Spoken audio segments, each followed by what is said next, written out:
Good morning, dear students.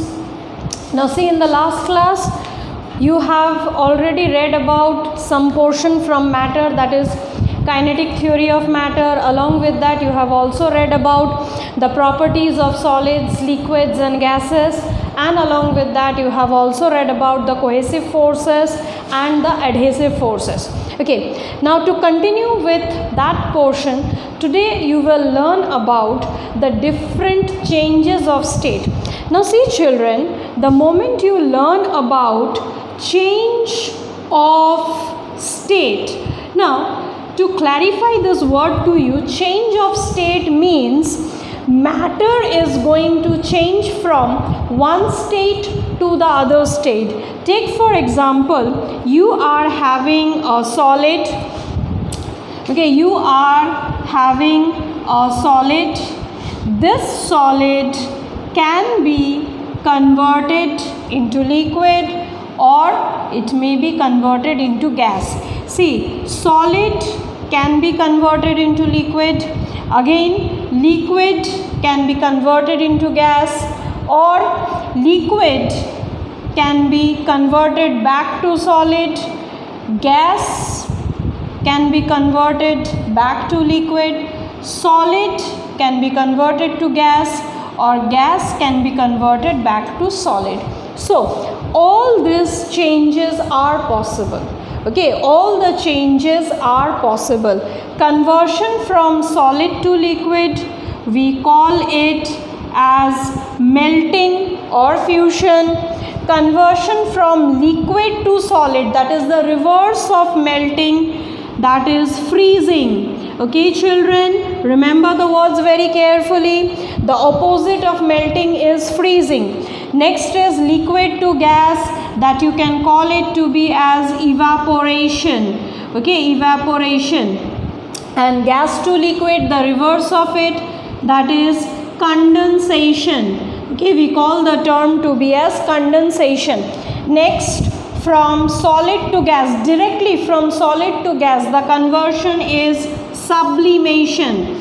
It's already known to you, the process is known to you, that is sublimation. And the reverse process, gas to solid, this is called as deposition. Okay, this term is called as deposition. So these are the changes of state that we have. Now children, earlier also you know the names of these particular changes, but today you will learn about the kinetic theory behind all these changes. Okay, so let us begin with melting. The very first change of state that we will learn today is the melting. Now see, at the time of melting, from which state to which state does the change of state take place? Yes, very nice. From solid to liquid, isn't it? This is the change of state that is taking place at the time of melting. Now see, melting will take place at a particular temperature, and always remember one thing, this is very very important during any of these changes of state. Maybe it is melting, it is boiling, it is freezing, this is sublimation, whatever may be the change of state, during the change, that is the time during which the change is taking place, that is a substance is getting converted into another substance. During that particular time, what you have to remember is the temperature will remain constant. Okay, the temperature will remain constant during the change. Okay, the temperature is neither going to increase nor it's going to decrease until and unless the change has taken place from one state to the other. Is it clear to you? So this thing you have to remember, because at the time you write down the definitions, that is you are asked to define the melting or you are asked to define a freezing, there you have to mention at a particular temperature. Okay, you have to mention it. If you do not mention it, marks will be deducted over there. So be careful with the definitions. You are supposed to mention the words very specifically and very clearly over there. Now look, So during melting, what type of changes takes place? Let's see over here. In case of solid, you people are well aware of the molecular arrangement. That is, in solid, the particles are tightly packed. They are very close to each other. There is no intermolecular space. Force of attraction is very, very high. It's maximum. Okay, the attraction is maximum. Attraction force is maximum, and the intermolecular space is practically zero. Okay, it's negligible intermolecular force. In such condition, the moment you are supplying energy from outside, okay, you have supplied some amount of energy from outside. The moment you have supplied energy from outside, these particles, they are gaining that energy. Okay, these particles, they are gaining this particular energy. They gain energy.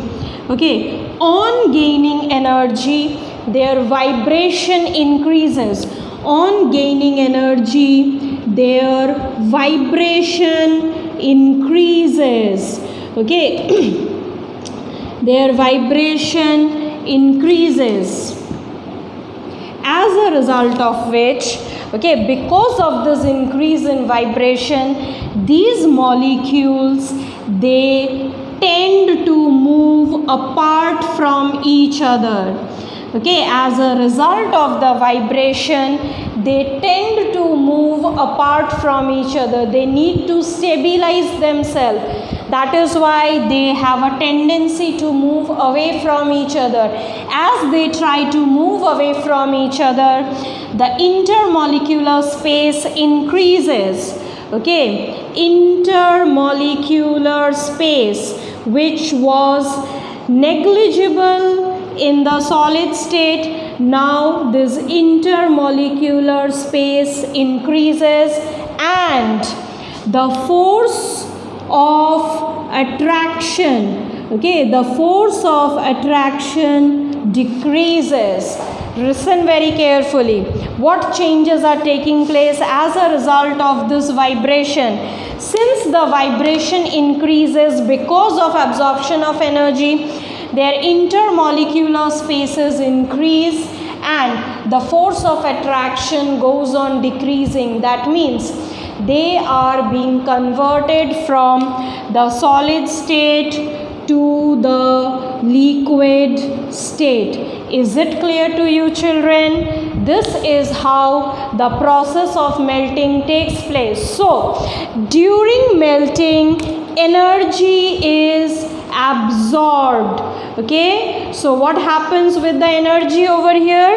Energy is absorbed during the process of melting, because if they do not absorb the energy, then they won't gain the kinetic energy to vibrate, and if they cannot gain the kinetic energy to vibrate, then the intermolecular space will not increase. As a result, they won't be converted to liquid state. So melting is associated with absorption of energy, which will lead to the increase in vibration. As a result, the intermolecular space increases, force of attraction decreases, and the substance is being converted into the liquid state. Now, the reverse will happen in case of freezing. Look very carefully. In case of freezing, what happens over here is that what kind of changes will take place? Freezing takes place from liquid to solid state. Okay, this is the way by which freezing will take place. Now look very carefully. This is a liquid molecule. Now you are having the intermolecular space is there. Okay, the force of attraction is also there. Everything is there. Now what will happen is that they will release energy. In the previous case, they were absorbing energy. Now here, they will release energy. Okay, they will release the extra energy that they have absorbed. They are going to release this energy. On releasing this energy, their vibration will decrease. Okay, their vibration will decrease, as a result of which, since they are releasing the energy, they are becoming weaker, their vibration also decreases. As a result, their intermolecular, okay, their intermolecular space, the intermolecular space will decrease and attractive force will become maximum. Okay, their intermolecular space will be reduced and the attractive force will become maximum, as a result of which this substance from the liquid state will be converted into the solid state. Is it clear to you? So this is how during freezing energy is released. Okay, in case of melting, energy is being absorbed, but during freezing, energy is being released. Okay, is it clear to you, everybody? Okay, fine. Now let us move on to the next state, and the next one is for evaporation or boiling. See, in the similar manner, for evaporation and boiling, we can explain the parameters similarly. Like, look over here very carefully. Like, in case of liquid, it is already known to you that the particles, they have little intermolecular spaces between them. The force of attraction is a little less as compared to solid. So, in this case, the intermolecular space, it is there, it's present. Force of attraction, this is a little less. Because of the space, the force of attraction is little less. Now the moment energy is being supplied, okay, the moment the energy is being supplied, these particles, they are going to absorb the energy. Okay, what they will do? They will absorb energy. Very fine. On absorbing energy, what will happen over here? On absorbing energy, again the same thing will happen. Their vibration increases. As the vibration increases, what will happen is that they will tend to move far away from each other. That is, they will tend to move far away from each other. As a result, what will happen? The intermolecular space will become maximum. Okay, intermolecular space will become maximum and the force of attraction will become minimum. The force of attraction will become minimum and the space will become maximum and the substance will be converted into the gaseous state. This is how we explain evaporation. Okay, is it clear to you? This is how we are going to explain evaporation. That is, during evaporation, okay, during the process of evaporation, energy is being absorbed. Okay, the process will proceed with absorption of energy. Now the moment energy is being absorbed by the particles of the liquid, their vibration will increase. Okay, as a result of which they will have a tendency to move away from each other. Because of this, the intermolecular space will become maximum and the force of attraction will become minimum. Because of this particular phenomenon or because of this particular tendency, the liquid will get converted into the gas. Is it clear to you? So let us move on to the next one, that is the reverse of evaporation, and that is condensation. So hope you have well understood what is going to take place during condensation, isn't it? Since you have seen the previous two cases, that is melting and freezing. In case of condensation, yes, very nice. energy will be released. Very good. Now, so the reverse process is going to take place, that is condensation from where? From the gaseous state to the liquid state. Now see what will happen over here. The liquid, in the gaseous state, the particle space is maximum and the force is minimum. What will happen over here is that the particles, okay, these particular particles, they will release energy. Okay, in the previous case they were all absorbing energy, but now what they are going to do is they will release energy. On releasing energy, listen very carefully over here, on releasing energy, the vibration of the molecules is reduced.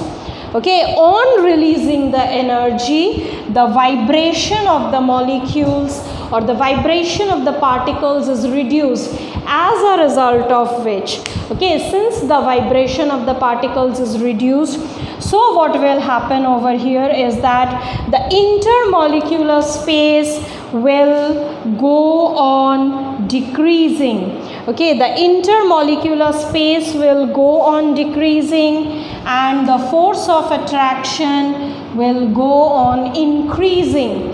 The force of attraction will go on increasing. Okay, these arrows I am putting it so that you understand that one is decreasing, the other is increasing.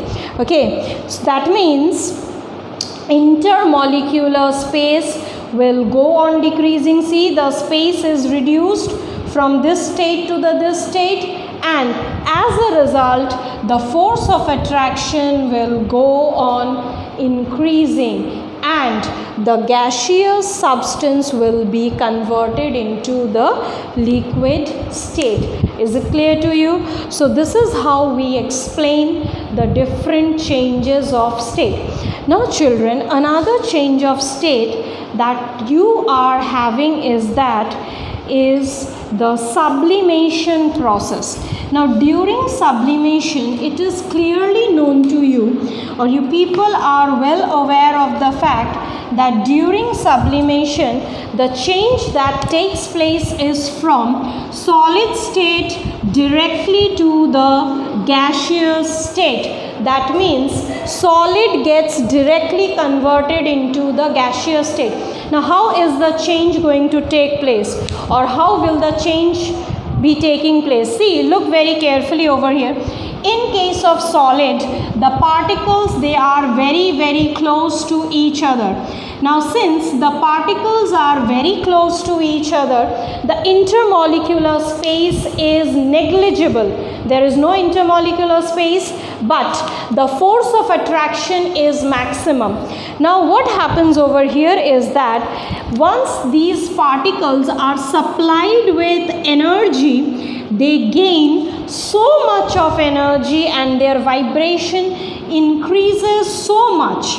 Okay, they gain lot of energy and their vibration increases very much. As a result of this particular phenomenon, that their vibration increases maximum, they get directly converted into the gaseous state without passing into the intermediate liquid state.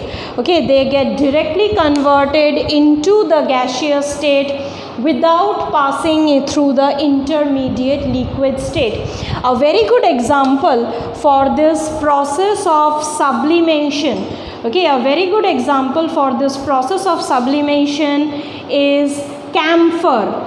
I hope you know the name of this particular substance, children. Yes, it is burnt during pujas and all in our homes. Okay, you will find this is a kind of white color solid material. Sometimes it is available in powder form, or sometimes it is available in solid cubes like this. Okay, now what happens over here, the moment you start burning camphor, you light fire to the camphor, after all the camphor has burnt out, if you look at the container very carefully, you will find that nothing is left in the container. If Normally a solid is burnt, what should be left over there? Ashes should have been left over there, or if it has been converted into the liquid state, like ice gets converted into water, so that could have been the case. But over here, during the time of burning of camphor, nothing is left into the container. Okay, the container is absolutely clean, no ashes, no liquid, nothing is being left. That is why this is a special process that we call it to be as sublimation. And a very good example of sublimation is camphor. Another example we have, that is the naphthalene balls. You people have seen naphthalene balls? Yes, very nice. Where do we use them, children? Yes, very good. We use them either in the cupboards or in our bookshelves or in the clothes rack, isn't it? So that the small insects, they don't bite the clothes, they don't bite the books and all. So we keep the naphthalene balls over there. So the naphthalene balls, they also undergo the process of sublimation, because you will find that during the course of their keeping in the clothes and all, they become smaller and smaller. What is that because of? That is because of the process of sublimation. So children, in the next class I will conclude this chapter with the convection current and all. So till then, go through this portion, read the kinetic theory very well, because you will be need to explain these terms in the light of kinetic theory. So do not just mug up the definitions, but also learn the kinetic theory behind all these changes of state. So till then children, goodbye.